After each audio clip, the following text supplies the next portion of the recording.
Raindrop, drop top smoking, no cooking up. Your next hour's booked because The View is live.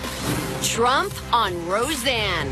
He's breaking his silence about her sitcom getting canceled. But what he's not saying is raising eyebrows. Choked up. How a young boy's heartbreaking question to Sarah Sanders almost made her lose it. Then, trailblazing fashion icon Andre Leon Talley shares how he handled ugly racist taunts decades before Roseanne's rant. They used to call me Queen Kong. I was a gay ape Queen Kong. Plus, for the first time on television, Wookiees blowing our audience away with Frozen on Broadway's epic performance of Let It Go.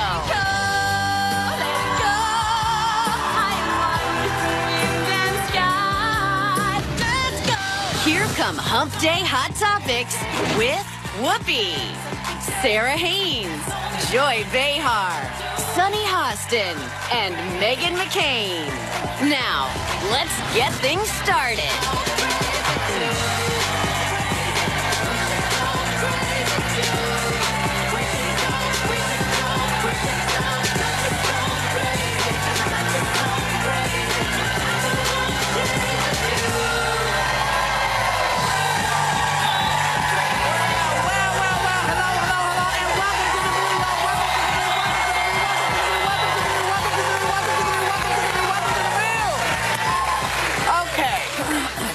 So the guy in the White House broke his silence about Roseanne Barr's sitcom getting canceled. He tweeted that since Disney CEO Bob Iger called Valerie Jarrett to let her know ABC doesn't tolerate those kind of comments, he wanted to know where his apology from Iger for the stuff said about him on ABC. Now, he didn't say anything about the tweet itself that got Roseanne fired, but he was upset. So I'm not open to the table, but I'd like to just start by saying, you know, I think more people would not mind apologizing to someone who apologized. But this is a person who doesn't apologize to anybody for anything. So I sort of feel like you can apologize to the Khan family.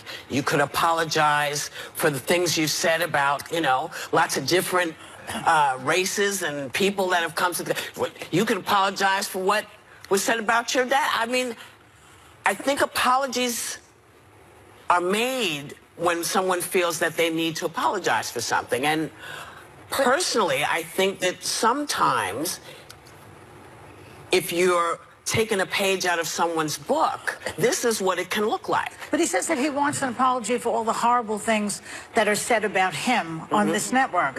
Well, he doesn't seem to know the difference between criticism and racism. People criticize the president. That is the That's job, part of the job of the media, to criticize. Well, we criticized President Clinton. I was merciless to him and Monica for years.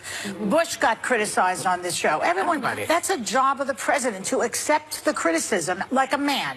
And learn from it. And learn from it. It's different from racism, as you will be schooling me on in a second, I'm sure.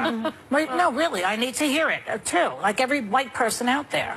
Well, I think it's similar to his confusion with fake news and news that he doesn't like. I don't know if he can see the difference between the two. He doesn't quite understand that fake news is made up to push a narrative that's created. It's false.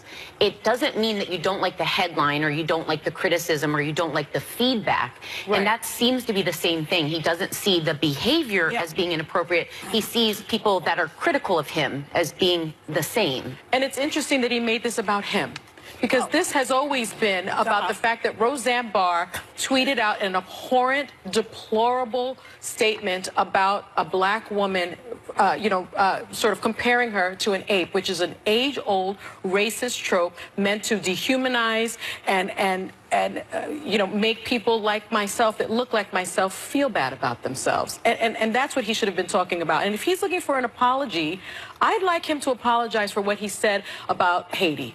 I'd like him to apologize for calling Haiti That is the country of origin of my husband and my children. I'd like him to apologize for the lackluster, despicable response for Puerto Rico that led to the deaths of over 4,500 people. I'd like him to apologize for the fact that he threw toilet paper and paper towels out to the people of Puerto Rico when they were suffering.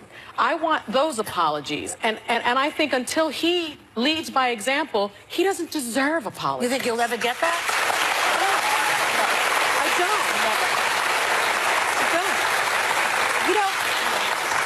My cultural experience since coming to ABC is fascinating because when you're the one Republican on the show, I always feel pressure to defend all Republicans. And there's a huge fracture in the party between Trump supporters and non-Trump supporters. Since the beginning of Trump's campaign, there have been extremely personal attacks on my family, on my father, that everybody knows about. Happened just recently, had to talk about it on the show.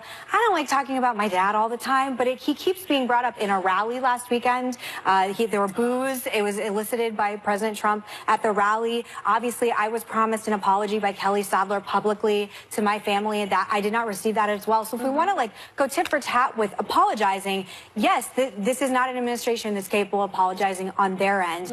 I will say that it's really good politics that they're doing right now because they're trying to change the narrative. Because as long as you're talking about Joy Behar in a press conference, you're not talking about all the other bad things that are going on. And it's easy sort of culture war things to do, which I recognize it very well. I've been in politics a long time. And it's a way to gaslight the American public to not focus on the real issues that we should be focusing on. So we should all try and be the example that they are not giving us and don't get gaslit into taking your eyes off what's really important in the country right now. The great thing about this show is that's one things we do.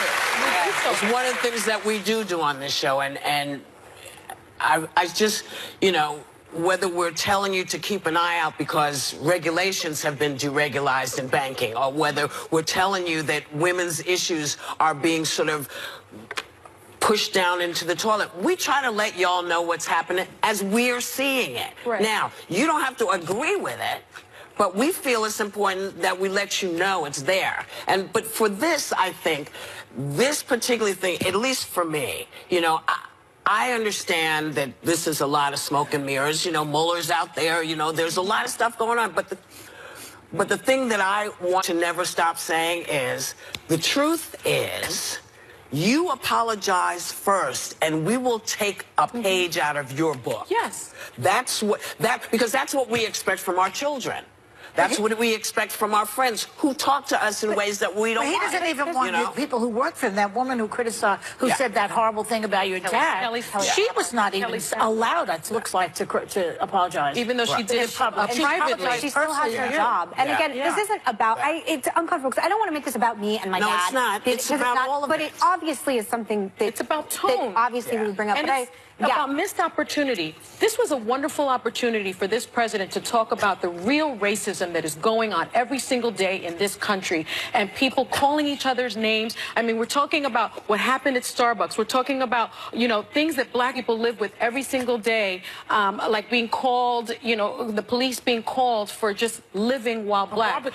Barbecue. Why didn't he take this opportunity to talk about that? Because as long as you're changing the subject to talking about Joy Behar, to talking about all the people that he thinks owe him his apology, you're not talking about that. And it's genius because it is dominating the news cycle right now. And I implore everyone, again, we should focus on the things that are really important. You know what? This too shall pass. And people up there are working very hard on what's going on in this country.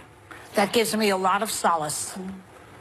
And there you are. That's it. We'll be right back with more Hot Topic.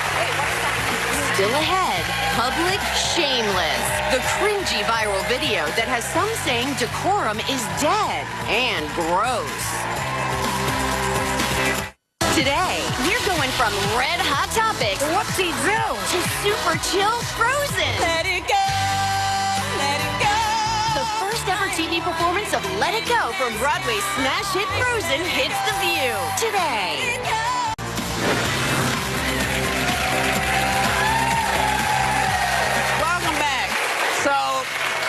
Same said person in White House who also had an Oval Office meeting with Kim Kardashian about prison reform, which the New York Post dismissed in their headlines as Trump meets Rump and the other big-ass summit. But Kim Kardashian has been actively fighting for a woman like Alice Marie Johnson, who's a 63-year-old great-grandmother serving a life sentence for a non-violent drug offense. Now, that's not the... I think there are two women that she's actively trying to help. Yeah. And isn't that worth something? I mean, it was worth something to her family and to her. Would you like to read her statements? I think you would. I think you would like her. Yes. Alice Marie Johnson wrote to Kim thanking her. Miss Kardashian, you are literally helping to save my life and restore me to my family. I was drowning and you have thrown me a life jacket and given me hope. Yeah. Nice. And that, you know, we were talking about this. You know, I put a lot of people in prison when I was prosecuting these cases. And she was involved in a coke ring. And that is that's significant. But I will say it was her first drug offense, her first conviction, and she was such a low-level drug offender. She's already spent 20 years in prison. Yeah. Isn't that enough, I think? And for the New York Post saying this stuff about Kim, I thought that was pretty despicable. The bottom line is, however she got her platform, she's using the platform for good. Yeah. She's using the platform for good. And she said, you should applaud that. She said she found the story because she was on Twitter and she scrolled past it and she said, I knew it was meant to be that I saw that story because it touched her in a way that she reached out and she said, at this point in my life, I'm not into just going out and spending money on things. The idea of being able to save a life is what moves me. And I thought that's what she said. Yeah, yeah. Read that. To save someone's life and do that once a year, that would make my heart fuller. So I think for people that the Kardashians take a lot of heat for how did they become famous? They're, you know, what are they using their platforms for? This is a great example of someone that read into this, decided it affected her and wanted to go make a difference. And prison reform, I mean, we really need it. If you look at it, you know, African-American women are incarcerated at the rate twice that of white women. African-Americans are put in prison for things that white Americans are not put in prison for. So this has been a problem for a really long time. Jeff Sessions is leading the Justice Department down the wrong path. He's going back to this war on drugs, which was ineffective. It didn't work. We're talking about mass incarceration. And if Kim Kardashian is the one to bring this to this president, who, by the way, I don't think she got the result that she wanted. He didn't do anything yet. But if she does, good. But she's making, she's doing something. I'm not crazy about the privatization idea of prisons. Because once money is a motivation, then a lot of bad things happen. People are making money off the backs of black men in prison. That's not good. And off the backs of people who shouldn't be in prison. Yes. You know, I mean, when we look at all the things, convictions? the marijuana convictions are out of control. And Van Jones really is at the forefront of this and has been for a long time. He's been doing this for a long time. And has been giving props to the Trump administration about, you know, their work on this. I will say that we should let women evolve. Kim Kardashian has 3 kids. She was held at gunpoint. She's a lot older now. She's married to a guy that, as we talked about, is going through some issues right now. Yeah. Nothing will make you look at your life in a more serious way. I think having 3 kids and being held at gunpoint will do it. Give her a break. She's trying. And everybody has to start someplace. And it's so misogynistic. I did a lot of stuff in my 20s. I remember one time I sent an Instagram tweet out at the time that was talked about in this show. That's how racy it was. And I regret it to this day. But you learn from your mistakes. You learn from the mistakes you made in your 20s. Let her be in this zone. It's okay. Let these people do these things. What about the Post? And we will be right back.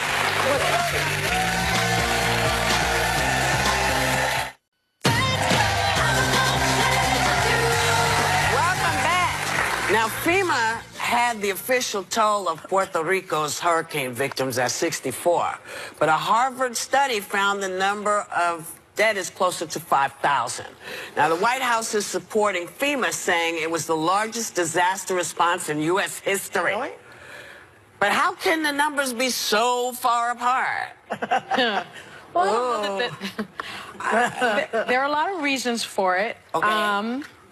But I think what is really difficult for me is that hurricane season in Puerto Rico starts on Friday. And if you are being this disingenuous with the information and with the numbers, we can't learn from what happened. And it's, you know, timely and accurate estimates of death tolls are critical to understanding disasters and recovery and response. And if you have this administration saying, we got a 10, when it comes to our response. This was the best response in disaster history. That is not good enough. People died. We're talking about over 4,500 people died, and a lot of those deaths, I would say the majority of them were preventable. So in other words, you're going to believe me, you're going to believe your eyes. Yeah. Well, can I read you something? Yeah. It took 3 weeks after Maria to get a response, because after Harvey, FEMA took 6 days to deploy 73 supply helicopters. 9 days after Harvey, FEMA delivered 5.1 million meals and water to Houston. But 9 days after Maria, FEMA hadn't delivered half that much, and they approved many millions less in assistance. So I don't know that that it was as good a response as they thought it was. It wasn't. You guys remember when I went to Puerto Rico for The View, there was a woman, her name is Blanca. She got a letter from FEMA. Her whole life was destroyed. Her home was completely destroyed. I walked through her house, and they gave her a $500 check. I remember. They said that was all that they could do. What kind of response is Sarah Sanders talking about? Why is this the best response in U.S. history? And don't we deserve better? You know something? Puerto Ricans do not vote in presidential elections. Just saying. It's true. And I hope that's not a reason why the island got such short shrift. They have delegates at the convention, though, which is significant. I know there were logistics with getting there because it's an island. It's an island. Because it's an island. But the fact that private citizens could get planes there is kind of contradicts that problem there. I know, again, a little delay is fine. The electricity wasn't even around for months. Water, electricity, and there are still parts of the island that don't have it. 11,820 homes and businesses still without power. Tens of thousands of homes still don't have roofs. It's been over 8 months. There needs to be some media culpability on this, though. And I looked up some of these stats. According to Media Matters, cable news covered Roseanne for 10 hours and the death toll in Puerto Rico for just 30 minutes. CNN, 10 minutes. Fox News, 48 seconds. MSNBC, 21 minutes. So part of it is the onus is on the media to do their job covering it as well, because I certainly didn't know any of this, and there's a huge difference between a death toll of 64 and 4,645. And I think that it's interesting that we seem to lose interest in disasters when the media changes its focus. But the government shouldn't lose interest. No, the I'm government just shouldn't giving lose you the interest. There's a difference between a conversation and just do it, just fix it. That's why the media doesn't pay attention as much, because it's like with the Roseanne story, there were many aspects to it. With this, it's like just fix the damn thing. This is the government's job. And the other thing is, I think part of what you're saying, one of the reasons it was kind of like this with everybody was because there was so much destruction from the U.S. Virgin Islands to Puerto Rico to Houston to so many to Florida. I mean, it's just kind of been a little overwhelming, and I think people forgot. But we're coming into the year. Hurricane season's on Friday.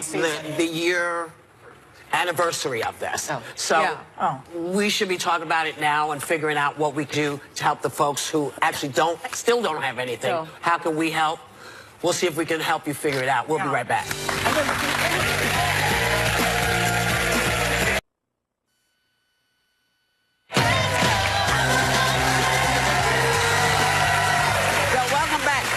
Cleveland Cavaliers and the Golden State Warriors face off in Game 1 of the NBA Finals tonight right here on ABC.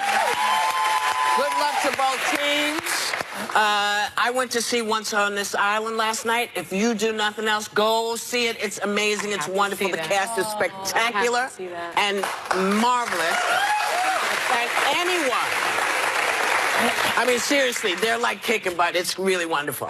And anyone who is worried that public decorum is dead probably won't feel much better after seeing this viral video out of Florida. Take a look. Girl, look at her. She is shaving. What the?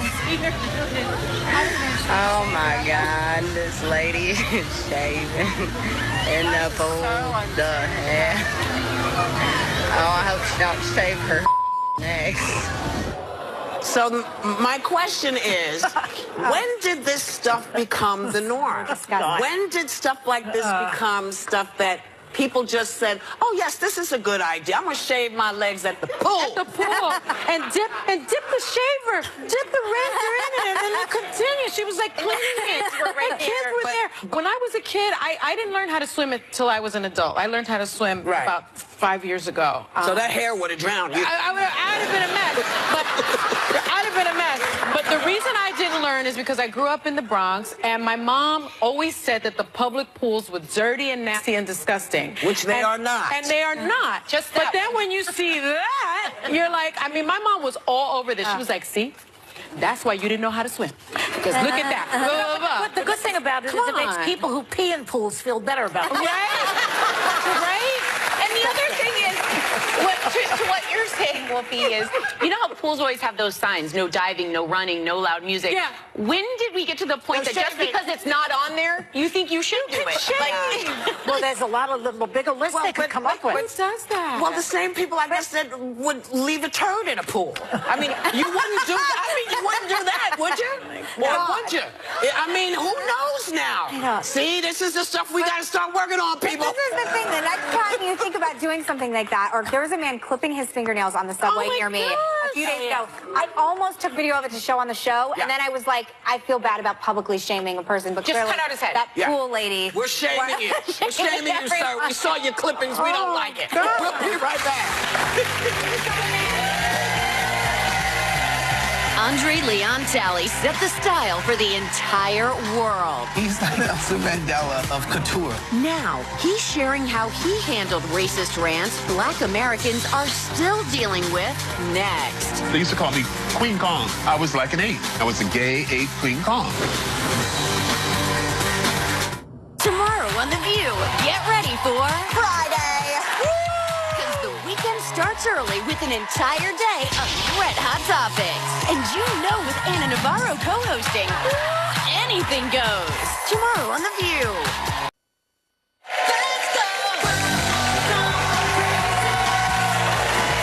The extraordinary Andre Leon Talley shared just how many glass ceilings and racial barriers he had to bust through before taking his place on the throne of high fashion in the fantastic new documentary, The Gospel According to Andre. So please welcome one of the most magnificent men on the planet, my friend, Andre Leon Talley. Thank you.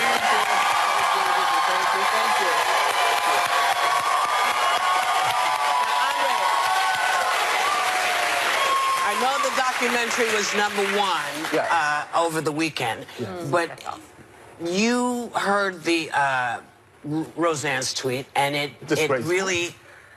really hit you hard because you've had this experience. Explain to us. Well, early in my career, I was in Paris, and I went into Paris when I was about 28, and I was at the top of the height of my career, covering fashion for Women's Wear Daily. I was the fashion editor of a magazine. I had the first front row everywhere, and the public relations director of Yves Saint Laurent, her name is Clara Saint. She's still with us. She's retired. She was going around calling me Queen Kong. Oh. And it came back to me through a best friend of hers, who was my best friend, Paloma Picasso, you know, the famous daughter of the famous painter. Yeah. And she told me this, and I bottled it up, and I internalized it.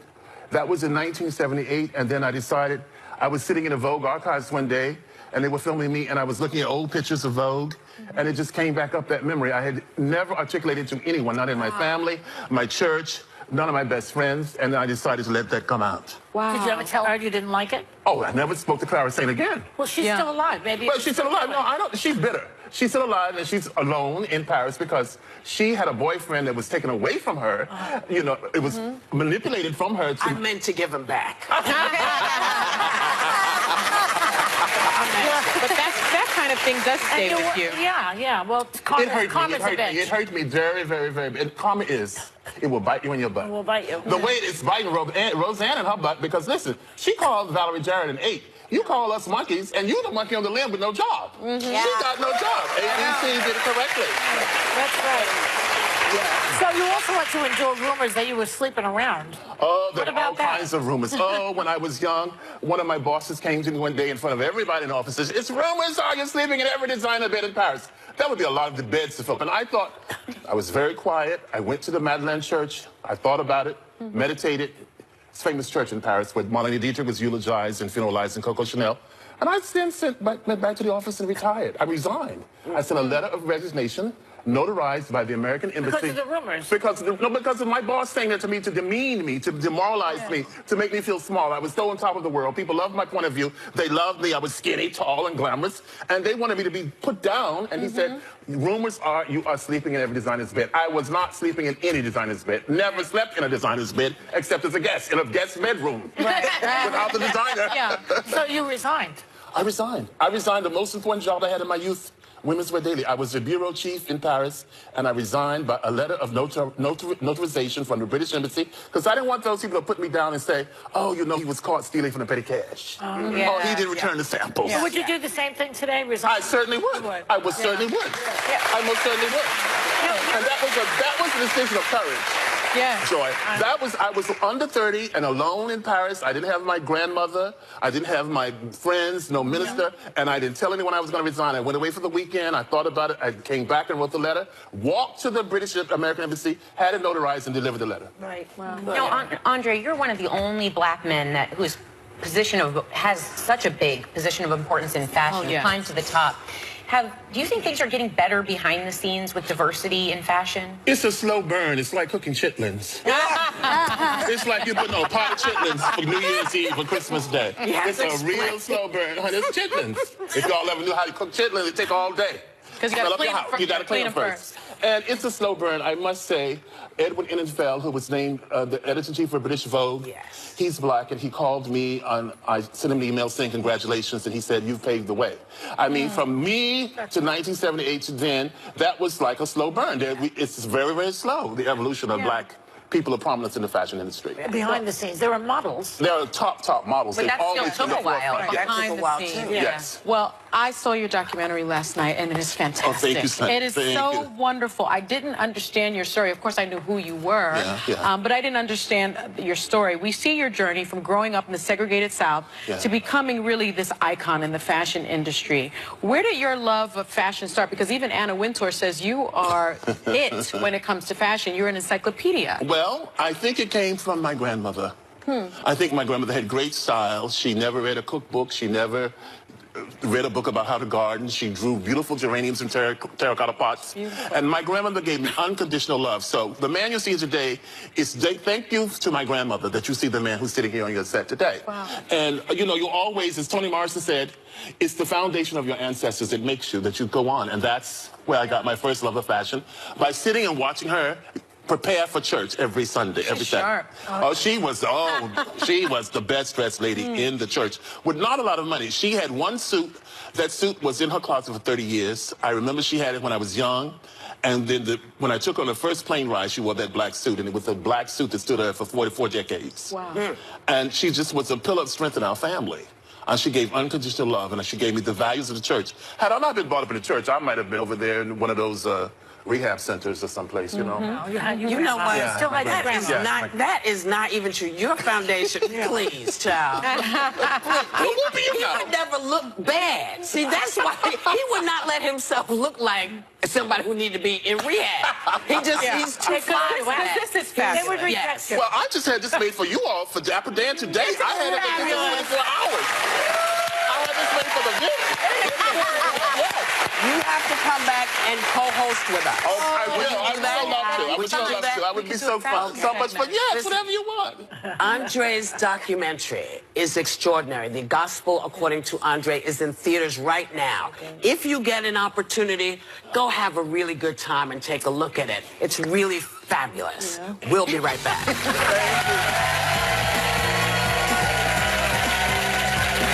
For the first time on TV, Whoopi's wowing our audience with a Broadway performance of Frozen's monster showstopper, Let It Go. Are you ready? Next.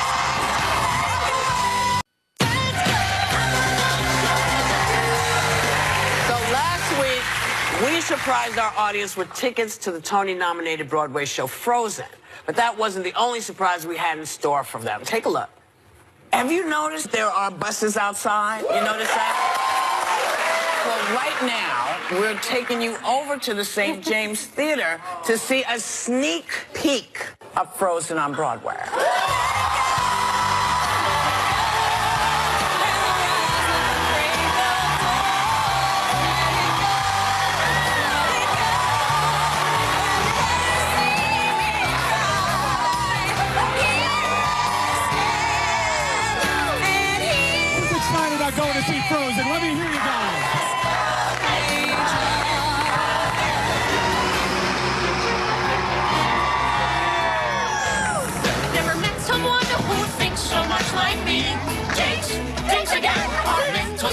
synchronization can have but one explanation.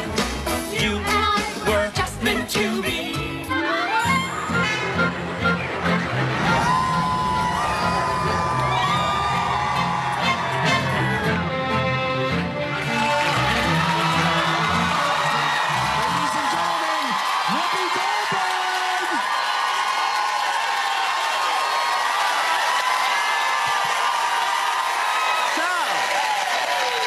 I want to welcome you to the St. James Theater.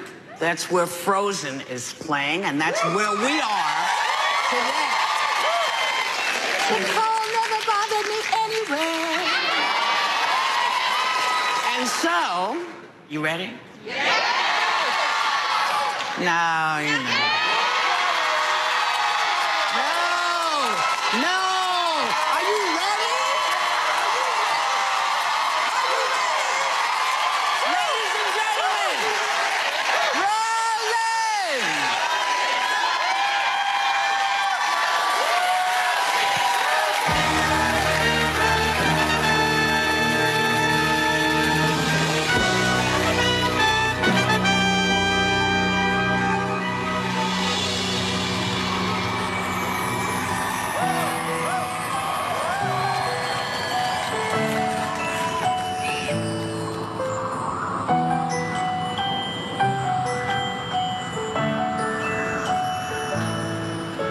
The snow glows white on the mountain tonight, not a footprint to be seen.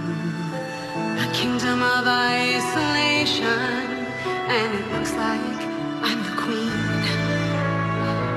The wind is howling like this swirling storm inside. Couldn't keep it in, heaven knows I tried. Don't let them in, don't let them see. Be the good girl you always have to be. Conceal, don't feel, don't let them know. Well, now they know. Let it go, let it go. Don't hold back anymore. Let it go, let it go. Turn away and slam the door. I don't care what they're going to say. Let the storm rage on. The cold never bothered me anyway.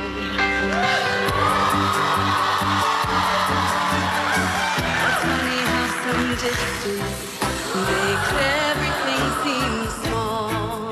And the fears that once controlled me can't get to me at all. It's time to see and do, to test the limits and break through. No right, no wrong, no rules for me. I'm free. Let it go, let it go. I am one with the wind and sky. Let it go, let it go.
Melissa. Well.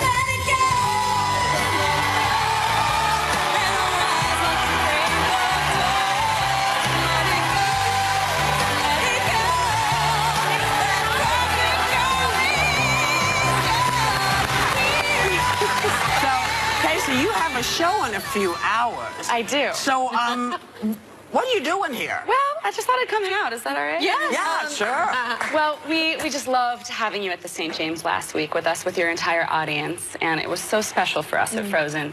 And I know you gave that audience tickets to the show, and we just thought it was only fair that we extend the same invitation to this audience.